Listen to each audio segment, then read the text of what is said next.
Hello, everybody. Welcome to today's reading through the Bible in 365. Today we are going to be focusing on Ezekiel chapter 5, 6, and 7, and Hebrews chapter 12. So we're going to get started in Ezekiel with chapter 5. Now, son of man, take a sharp sword and use it as a barber's razor to shave your head and your beard. Then take a set of scales and divide up the hair. When the days of your siege come to an end, burn a third of the hair inside the city. Take a third and strike it with the sword all around the city, and scatter a third to the wind. For I will pursue them with drawn sword. But take a few hairs and tuck them away in the folds of your garment. Again, take a few of these and throw them into the fire and burn them up. A fire will spread from there to all Israel. This is what the sovereign Lord says. This is Jerusalem, which I have set in the center of the nations, with countries all around her. Yet in her wickedness she has rebelled against my laws and decrees more than the nations and countries around her. She has rejected my laws and has not followed my decrees. Therefore, this is what the sovereign Lord says. You have been more unruly than the nations around you and have not followed my decrees or kept my laws. You have not even conformed to the standards of the nations around you. Therefore, this is what the sovereign Lord says. I myself am against you, Jerusalem, and I will inflict punishment on you in the sight of the nations. Because of all your detestable idols, I will do to you what I have never done before and will never do again. Therefore, in your midst, parents will eat their children, and children will eat their parents. I will inflict punishment on you, and will scatter all your survivors to the winds. Therefore, as surely as I live, declares the sovereign Lord, because you have defiled my sanctuary with all your vile images and detestable practices, I myself will shave you. I will not look on you with pity or spare you. A third of your people will die of the plague or perish by famine inside you. A third will fall by the sword outside your walls, and a third will scatter to the winds and pursue with drawn sword. Then my anger will cease, and my wrath against them will subside, and I will be avenged. And when I have spent my wrath on them, they will know that I, the Lord, have spoken in my zeal. I will make you a ruin and a reproach among the nations around you, in the sight of all who pass by. You will be a reproach and a taunt, a warning and an object of horror to the nations around you when I inflict punishment on you in anger and in wrath and with stinging rebuke. I, the Lord, have spoken. When I shoot at you with my deadly and destructive arrows of famine, I will shoot you to destroy you. I will bring more and more famine upon you and cut off your supply of food.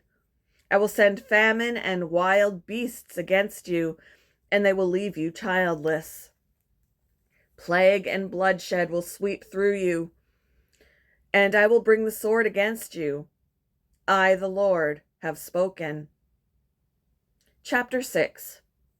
The word of the Lord came to me. Son of man, set your face against the mountains of Israel, prophesy against them, and say, You mountains of Israel, hear the word of the sovereign Lord.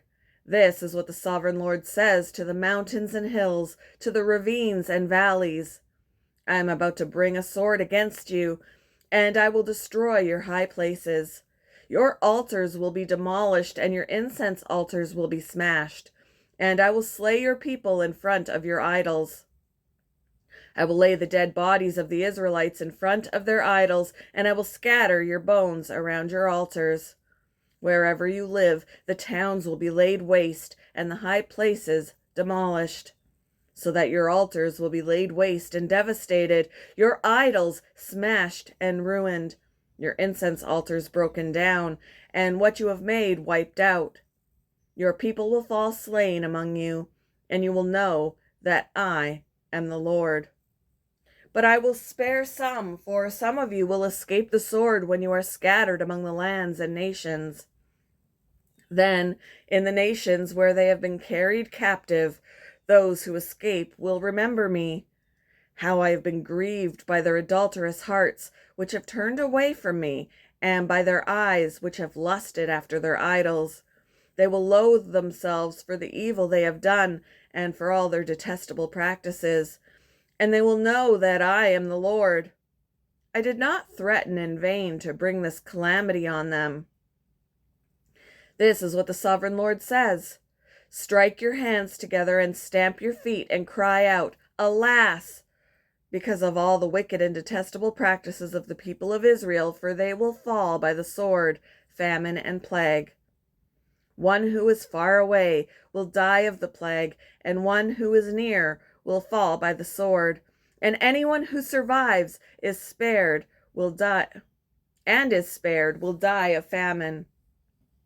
So will I pour out my wrath on them, and they will know that I am the Lord, when their people will lie slain among their idols around their altars, on every high hill and on all the mountain tops, under every spreading tree and every leafy oak, places where they offered fragrant incense to all their idols.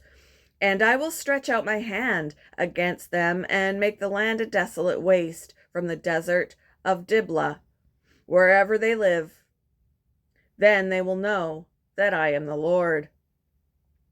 Chapter 7. The word of the Lord came to me.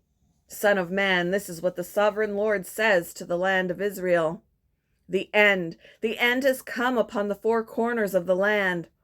The end is now upon you, and I will unleash my anger against you. I will judge you according to your conduct and repay you for all your detestable practices. I will not look on you with pity. I will not spare you. I will surely repay you for your conduct and for the detestable practices among you. Then you will know that I am the Lord. This is what the sovereign Lord says. Disaster, unheard of disaster. See, it comes. The end has come. The end has come. It has roused itself against you. See, it comes. Doom has come upon you who dwell in the land. The time has come. The day is near. There is panic, not joy, on the mountains. I am about to pour out my wrath on you and spend my anger against you. I will judge you according to your conduct and repay you for all your detestable practices. I will not look on you with pity. I will not spare you. I will repay you for your conduct and for the detestable practices among you. Then you will know that it is the Lord who strikes you. See the day. See, it comes. Doom has burst forth. The rod has budded. Arrogance has blossomed. Violence has arisen. A rod to punish the wicked. None of the people will be left. None of that crowd. None of their wealth. Nothing of value. The time has come. The day has arrived. Let not the buyer rejoice, nor the seller grieve, for my wrath is on the whole crowd. The seller will not recover the property that was sold, as long as both buyer and seller live. For the vision concerning the whole crowd will not be reversed. Because of their sins, not one of them will preserve their life. They have blown the trumpet, they have made all things ready, but no one will go into battle, for my wrath is on the whole crowd. Outside is the sword, inside are plague and famine. Those in the country will die by the sword, those in the city will be devoured by famine and plague. The fugitives who escape will flee to the mountains, like doves of the valleys. They will all moan, each of their own sins. Every hand will go limp, every leg will be wet with urine. They will put on sackcloth and be clothed with terror. Every face will be covered with shame, and every head will be shaved. They will throw their silver into the streets, and their gold will be treated as a thing unclean. Their silver and gold will not be able to deliver them in the day of the Lord's wrath. It will not satisfy their anger, excuse me, or fill their stomachs, for it has caused them to stumble into sin. They took pride in their beautiful jewelry and used it to make their detestable idols. They made it into vile images. Therefore I will make it a thing unclean for them. I will give their wealth as plunder to foreigners, and as loot to the wicked of the earth, who will defile it. I will turn my face away from the people, and robbers will desecrate the place I treasure. They will endure it and will defile it. Prepare chains, for the land is full of bloodshed, and the city is full of violence. I will bring the most wicked of nations to take possession of their houses. I will put an end to the pride of the mighty, and their sanctuaries will be desecrated. When terror comes, they will seek peace in vain. Calamity upon calamity will come, and rumor upon rumor. They will go searching for a vision from the prophet. Priestly instruction in the law will cease. The council of the elders will come to an end. The king will mourn. The prince will be clothed with despair, and the hands of the people of the land will tremble. I will deal with them according to their conduct, and by their own standards I will judge them. Then they will know that I am the Lord. Hebrews chapter 12. Therefore, since we are surrounded by such a great cloud of witnesses, let us throw off everything that hinders and the sin that so easily entangles, and let us run with perseverance the race marked out for us, fixing our eyes on Jesus, the pioneer and perfecter of faith. For the joy set before him, he endured the cross, scorning its shame, and sat down at the right hand of the throne of God. Consider him who endured such opposition from sinners, so that you will not grow weary and lose heart. In your struggle against sin, you have not yet resisted to the point of shedding your blood, and you have completely forgotten this word of encouragement that addresses you as a father addresses his son. It says, "My son, do not make light of the Lord's discipline, and do not lose heart when he rebukes you, because the Lord disciplines the one he loves, and he chastens everyone he accepts as his son." Endure hardship as discipline. God is treating you as his children. For what children are not disciplined by their father? If you are not disciplined, and everyone undergoes discipline, then you are not legitimate, not true sons and daughters at all. Excuse me, my throat's drying out. Moreover, we have all had human fathers who disciplined us, and we respected them for it. How much more should we submit to the Father of spirits and live? They disciplined us for a little while as they thought best, but God disciplines us for our good, in order that we may share in his holiness. No discipline seems pleasant at the time, but painful. Later on, however, it produces a harvest of righteousness and peace for those who have been trained by it. Therefore, strengthen your feeble arms and weak knees. Make level paths for your feet, so that the lame may not be disabled, but rather healed. Make every effort to live in peace with everyone and to be holy. Without holiness, no one will see the Lord. See to it that no one falls short of the grace of God, and that no bitter root grows up to cause trouble and defile many. See that no one is sexually immoral or is godless like Esau, who for a single meal sold his inheritance rights as the oldest son. Afterward, as you know, when he wanted to inherit this blessing, he was rejected. Even though he sought the blessing with tears, he could not change what he had done.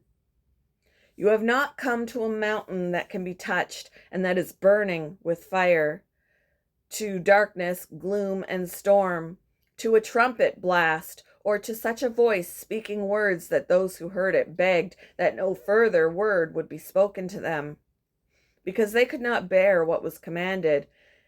If even an animal touches the mountain, it must be stoned to death. The sight was so terrifying that Moses said, I am trembling with fear. But you have come to Mount Zion, to the city of the living God, the heavenly Jerusalem.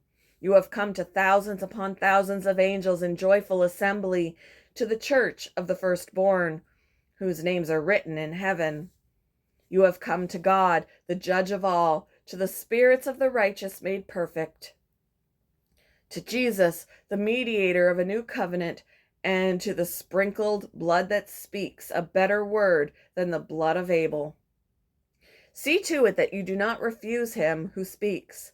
If they did not escape when they refused him who warned them on earth, how much less will we, if we turn away from him who warns us from heaven? At that time his voice shook the earth, but now he has promised, once more I will shake not only the earth, but also the heavens. The words once more indicate the removing of what can be shaken, that is, created things, so that what cannot be shaken may remain.